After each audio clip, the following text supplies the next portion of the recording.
Ang ari ng baboy hindi lang daw pwedeng kainin, pwede pang pasarapin. Para patunayan yan, hinamon namin ang tinaguriang cooking in a master at food content creator na si Chef Hazel. Mama, ayan, kapag malapit na masunog yung bahay natin. Ang ka-wonder nating si Hazel Anunuevo o mas kilala bilang Hazel Chefy sa social media, patok online dahil sa kanyang mga nakatatawang cooking video. Kailangan maraming kulam. Ayan, pati yung legs, kukulamin natin. Sa ngayon, mayroon lang naman siyang 2.1 million followers sa Facebook at 2.9 million followers sa TikTok. What's up mga ka-iWonder? Challenge ako ng iWonder team kung anong dish ang lulutuin natin for today's video. Isang mystery ingredient daw to. Ano kaya yun? Oh, tabo ko to ah. Oh, ay, anyway, ay ano to? Parang pero anyway, kahit ano pa to, lulutuin natin to at challenge accepted. Aba, mukhang wala talaga inuurungan si Chef Hazel pagdating sa kusina. Sige nga at pakitaan mo na kami ng cooking skills mo. Parang panghilita.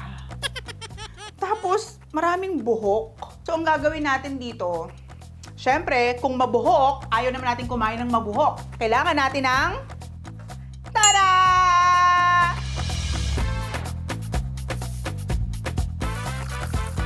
Kailangan talagang kulong-kulo at talagang mawala yung bad smell. Pagkatapos, lalagyan ito ni Chef Hazel ng onion leeks, sibuyas, luya at bawang. Pagkatapos niyan, syempre lalagyan natin siya ng whole black pepper. At syempre, hindi mawawala ang asin. Ayan.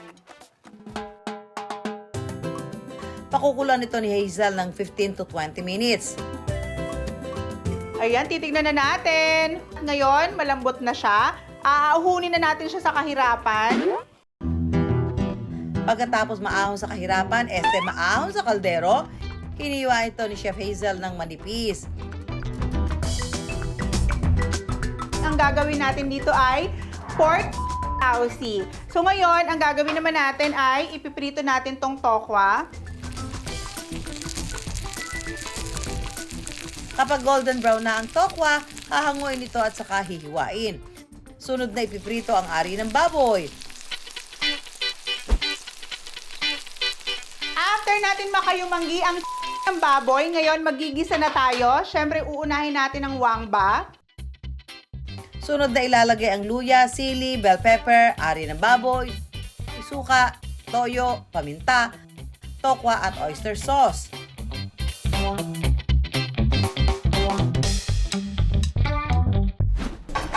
Chef, pulutan naman dyan! Sandali! Eto na! Oo. Ayan, pulutan.